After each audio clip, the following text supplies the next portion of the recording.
विश्लेषण में आपका स्वागत है।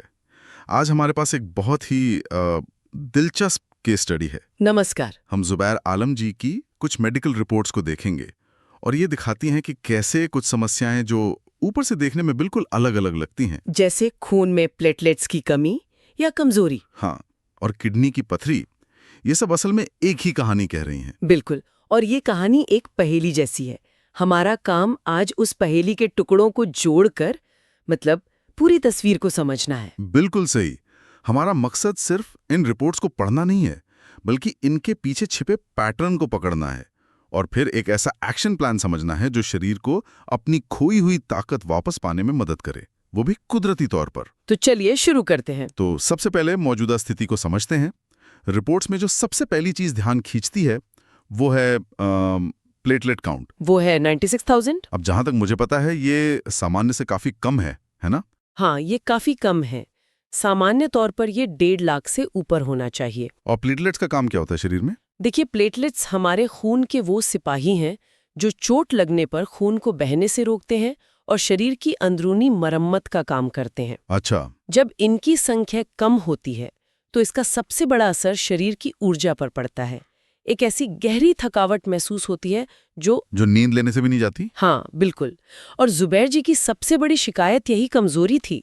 रिपोर्ट से एक तरफ है, लेकिन असल जिंदगी में उनके लिए दिन के छोटे छोटे काम करना भी एक पहाड़ चढ़ने जैसा हो गया था। समझ गया। और रिपोर्ट्स में क्या था? अल्ट्रासाउंड रिपोर्ट में 2 और बड़ी बातें पता चली।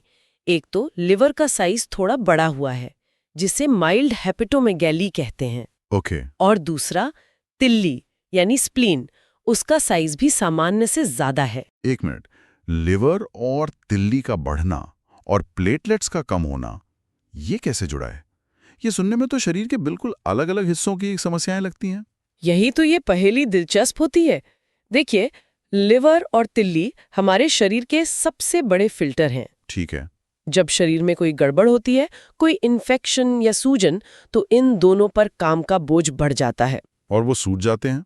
और जब तिल्ली सूजकर मतलब अति सक्रिय हो जाती है तो वो अपना काम जरूरत से ज्यादा करने लगती है।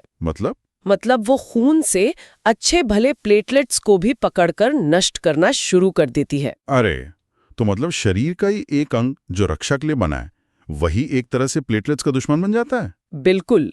और इस पहेली में कुछ और टुकड़े भी हैं, जैसे किडनी में छोटी छोटी पथरी। हाँ।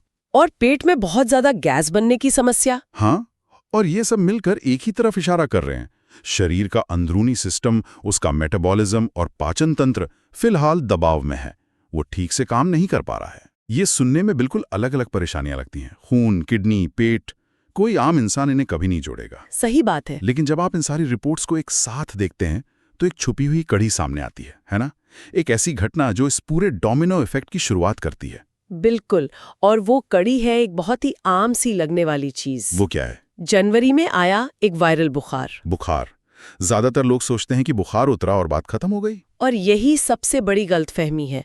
असल में उस बुखार ने शरीर के अंदर एक ऐसा बवंडर खड़ा कर दिया जिसके झटके अब तक महसूस हो रहे हैं। एक मिनट रुकिए, इस सुनने में थोड़ा अजीब लगता है। क्या एक साधारण सा बुखार वाकई शरीर के अंदर इतनी बड़ी गड़बड़ी पैदा कर सकता है? ये बहुत अच्छा सवाल है। देखिए, बाहर से तो बुखार 3-4 दिन में ठीक हो जाता है, लेकिन अंदर हमारा इम्यून सिस्टम एक जंग लड़ता है। उस जंग के दौरान शरीर की पूरी सेना यानी व्हाइट ब्लड सेल्स सक्रिय हो जाती हैं। इस प्रक्रिया में लिवर और तिल्ली, जो हमारे रक्षा तंत्र के हेडक्वार्टर हैं, उन पर भारी बोझ पड़ता है और उनमें सूजन आ जाती है। और ये सूजन बुखार उतरने के बाद भी बनी रहती है? कई मामलों में हाँ, शरीर उस अलर्ट मोड से बाहर नहीं आ पाता। और जैसा हमने पहले बात की, सूजी हुई तिल्ली ज्यादा प्लेटलेट्स नष्ट करने लगती है। और लिवर? सूजा हुआ लिवर ठीक से मेटाबॉलिज्म नहीं चला पाता, जिससे ऊर्जा नहीं बनती और कमजोरी आती है। और गैस और पथरी? जब मेटाबॉलिज्म धीमा होता है तो पाचन भी बिगड़ता है, जिससे गैस बनती है और शरीर में टॉक्सिन्स जमा होने लगते हैं जो आगे चलकर किडनी में पथरी का रूप ले सकते हैं। वाह, तो ये एक चेन रिएक्शन है।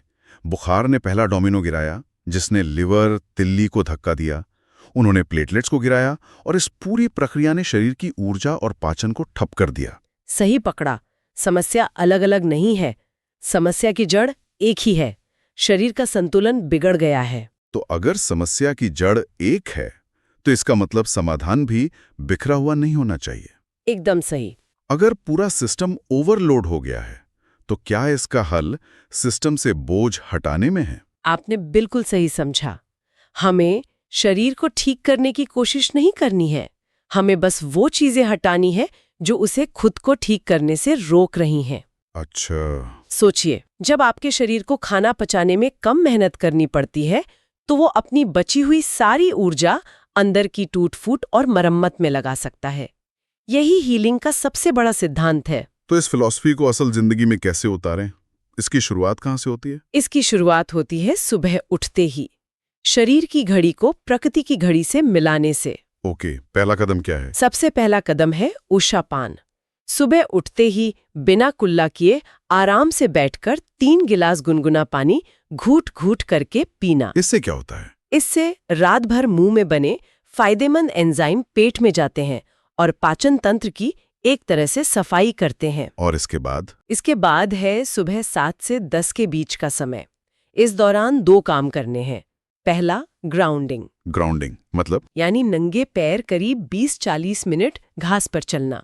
ईमानदारी से कहूं तो ये किसी जादू टोने जैसा लगता है। इसके पीछे कोई वैज्ञानिक कारण है या ये सिर्फ एक पारंपरिक मान्यता है? ये सवाल बहुत अच्छा है। इसके पीछे विज्ञान है। धरती का अपना एक नेगेटिव इलेक्ट्रिक चार्ज होता है। जब हम नंगे पैर उसके संपर्क में आते हैं तो हमारे शरीर में जमा हुई अतिरिक्त पॉजिटिव चार्ज वाली सूजन मतलब इन्फ्लेमेशन वो कम होती है। दिलचस्प है। और दूसरा काम? दूसरा काम है इसी दौरान शरीर के ज्यादा से ज्यादा हिस्से पर सुबह की धूप लेना। ये विटामिन डी और अच्छी ऊर्जा का सबसे बड़ा स्रोत है। ठीक है, तो ये शरीर को बाहर से चार्ज करने जैसा हो गया। अब खाने पीने की बात करते हैं, क्योंकि सबसे ज्यादा ऊर्जा तो वहीं खर्च होती है। बिल्कुल। यहाँ पर DIP डाइट का सिद्धांत काम करता है। नियम सरल है, दोपहर 12 बजे तक सिर्फ और सिर्फ ताजे फल खाने हैं। कितने? अपने बॉडी वेट के हिसाब से लगभग 440 ग्राम। 4 तरह के मौसमी फल, कोई अनाज, चाय या पकी हुई चीज नहीं। इसका क्या फायदा है? फल शरीर को तुरंत ऊर्जा देते हैं और आसानी से पच जाते हैं, जिससे पाचन तंत्र पर कोई बोझ नहीं पड़ता। और दोपहर और रात के खाने का क्या? उसके लिए 2 प्लेट सिस्टम है। आप 2 बार थाली लगाते हैं। 2 बार? हाँ, पहली प्लेट यानी प्लेट 1 में सिर्फ कच्ची सब्जियों का सलाद होगा। खीरा, टमाटर, गाजर, मूली, करीब 270 ग्राम।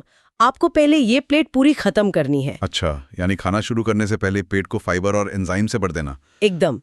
ऐसा करने से आपका आधा पेट तो हेल्दी चीजों से ही भर जाता है।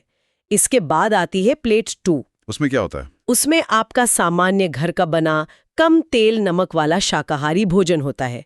क्योंकि आप पहले ही सलाद खा चुके हैं तो आप स्वाभाविक रूप से पका हुआ भारी भोजन कम खाएंगे। बोझ अपने आप कम हो गया। और कुछ चीजें ऐसी भी होंगी जिन्हें पूरी तरह बंद करना होगा? हाँ, 3 चीजें पूरी तरह बंद करनी है। हर तरह के डेयरी उत्पाद, मतलब दूध, दही, पनीर, सब कुछ। दूसरा, मांस मछली। और तीसरा, कोई भी पैकेट वाला रिफाइंड खाना। और पथरी के लिए? क्योंकि किडनी में पथरी भी है तो चूना जैसी कोई भी चीज जिसमें अतिरिक्त कैल्शियम हो उसे भी फौरन रोक देना चाहिए। ये डाइट और दिनचर्या तो शरीर को अंदर से सपोर्ट करने के लिए हो गई, लेकिन क्या कोई ऐसा तरीका भी है जिससे हम इन बड़े हुए अंगों जैसे लिवर और तिली पर सीधे तौर पर काम कर सकें? हाँ, और यहीं पर न्यूरोथेरेपी की भूमिका आती है। न्यूरोथेरेपी? ये दवा रहित उपचार की एक भारतीय पद्धति है जो शरीर के अपने ही फार्मेसी को जगाने का काम करती है। शरीर की अपनी फार्मेसी, ये सुनने में बहुत दिलचस्प है। तो ये न्यूरोथेरेपी काम कैसी करती है? क्या ये एक्यूप्रेशर जैसा है? आप इसे शरीर का इंटरनल स्विचबोर्ड एक्टिवेट करना कह सकते हैं। हम शरीर के कुछ खास हिस्सों पर एक खास क्रम और समय के लिए दबाव डालकर अलग अलग अंगों और ग्रंथियों को सिग्नल भेजते हैं। मतलब ये एक्यूप्रेशर से ज्यादा गहरा विज्ञान है? हाँ, हम शरीर को निर्देश दे रहे हैं कि कहाँ कौन सा केमिकल या हार्मोन बनाना है। तो इस केस में हम लिवर और तिल्ली को क्या सिग्नल भेजना चाहेंगे? मिसाल के तौर पर एक उपचार है जिसमें हम शरीर के कुछ पॉइंट्स पर दबाव डालकर लिवर को सिग्नल भेजते हैं। इससे वहां खून का बहाव बेहतर होता है और लिवर को अपनी सूजन कम करने में मदद मिलती है। और तिल्ली के लिए? इसी तरह एक और उपचार है जो शरीर के लिम्फेटिक सिस्टम यानी शरीर की सफाई वाली नाली को सक्रिय करता है ताकि इन्फेक्शन के बाद जमा हुई गंदगी बाहर निकल सके। यानी आप सीधे अंगों को ही रीबूट कर रहे हैं। गैस और पाचन के लिए भी कोई तरीका है इसमें? हाँ, एक बहुत कारगर तकनीक है जिसमें हम पिंडलियों पर कुछ खास बिंदुओं पर दबाव देते हैं। ये बिंदु सीधे हमारी आंतों से जुड़े होते हैं। उससे क्या होता है? इन पर दबाव देने से आंतों की हरकतें नियमित होती हैं और फंसी हुई गैस आसानी से बाहर निकल जाती है। अच्छा। सबसे निचले सिरे यानी टेल बोन पर हल्का दबाव देना, ये शरीर के रेस्ट एंड हील सिस्टम को चालू कर देता है। और उससे फिर तनाव कम होता है और शरीर मरम्मत की मोड में चला जाता है। बिल्कुल, हम सिर्फ शरीर को उसका काम याद दिला रहे हैं। क्या इसमें कोई सावधानी बरतनी होती है? महत्वपूर्ण यह है कि ये उपचार खाली पेट या भोजन के कम से कम 2 घंटे बाद किए जाएं और दबाव बहुत आराम से बिना किसी झटके के दिया जाए। इस पूरी दिनचर्या और न्यूरोथेरेपी के अलावा क्या कुछ सरल घरेलू नुस्खे भी हैं जो इस रिकवरी में मदद कर सकते हैं? हाँ, बिल्कुल। प्रकृति की अपनी एक फार्मेसी है जो हमेशा हमारी मदद के लिए तैयार रहती है। ये मुख्य प्लान के साथ मिलकर बहुत अच्छा काम करते हैं। जैसे कि?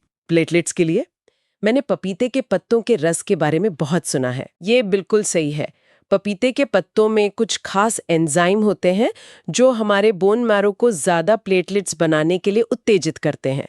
दिन में एक बार 10 से 20 ml रस पीना काफी फायदेमंद हो सकता है। और किडनी की पथरी के लिए क्या? उसके लिए कुल्थी की दाल एक अचूक उपाय मानी जाती है। करीब 25 ग्राम कुल्थी दाल को रात भर पानी में भिगोकर सुबह उसी पानी में उबालें और फिर छानकर वो पानी पी लें। अच्छा, और आयुर्वेद में तो कहते हैं कि इसमें पथरी को घोलने के गुण होते? हाँ, बिल्कुल। और अगर पथरी की वजह से कभी दर्द उठे तो? उसके लिए एक हॉट एंड कोल्ड ट्रीटमेंट बहुत कारगर है। जहां दर्द हो रहा है उस हिस्से के नीचे गर्म पानी की बोतल रखें। ओके। और ठीक उसके ऊपर पेट की तरफ ठंडे पानी की पट्टी रखें। ऐसा 1 घंटे तक करने से वहां का ब्लड सर्कुलेशन बढ़ता है और मांसपेशियों को आराम मिलता है, जिससे दर्द में राहत मिलती है। तो अगर हम इस पूरी चर्चा को समेटें तो इसका सार क्या है? सार ये है कि जुबैर जी के शरीर की मौजूदा समस्या है कम प्लेटलेट्स, बढ़ा हुआ लिवर, कमजोरी, पथरी, ये सब अलग अलग बीमारियां नहीं है। ये एक ही कहानी के अलग अलग अध्याय हैं। हाँ, जिसकी शुरुआत एक वायरल बुखार से हुई थी। इसलिए समाधान भी अलग अलग गोलियां खाना नहीं, बल्कि उस एक बिगड़े हुए संतुलन को ठीक करना है। और ये संतुलन जीवन शैली, भोजन और शरीर को खुद को ठीक करने के लिए उत्तेजित करने वाली तकनीकों से वापस आता है। बिल्कुल। यहाँ एक आखिरी विचार है जिस पर गौर किया जा सकता है। बताइए। हमारा शरीर एक अविश्वसनीय रूप से बुद्धिमान सिस्टम है जो हर पल संतुलन खोजने की कोशिश कर रहा है। जब हम उसे सही माहौल देते हैं, सही भोजन, सही आराम और सही सिग्नल, तो उसकी खुद को ठीक करने की क्षमता हैरान कर देने वाली होती है। इस सफर में बस धैर्य और अनुशासन की जरूरत है। अगर कोई किसी भी बीमारी से पीड़ित हैं, तो वे विशाल गुप्ता द्वारा स्थापित संतुलन होलिस्टिक सॉल्यूशंस से 8130608275 पर संपर्क कर सकते हैं। अधिक जानकारी संतुलन होलिस्टिक सॉल्यूशंस.netlify.app पर मिल सकती है। कृपया उनके YouTube चैनल संतुलन होलिस्टिक सॉल्यूशंस को भी सब्सक्राइब करें। एक जरूरी बात, ये सारी जानकारी केवल शैक्षिक उद्देश्यों के लिए है। इससे किसी भी तरह की मेडिकल सलाह ना माना जाए। कोई भी उपचार शुरू करने से पहले किसी योग्य पेशेवर से सलाह जरूर लें। और अगर आप पहले से कोई दवा ले रहे हैं तो अपने डॉक्टर के संपर्क में जरूर रहें और इस दिनचर्या के दौरान नियमित जांच कराएं, ताकि जरूरत पड़ने पर आपका डॉक्टर दवा की डोज को एडजस्ट कर सके।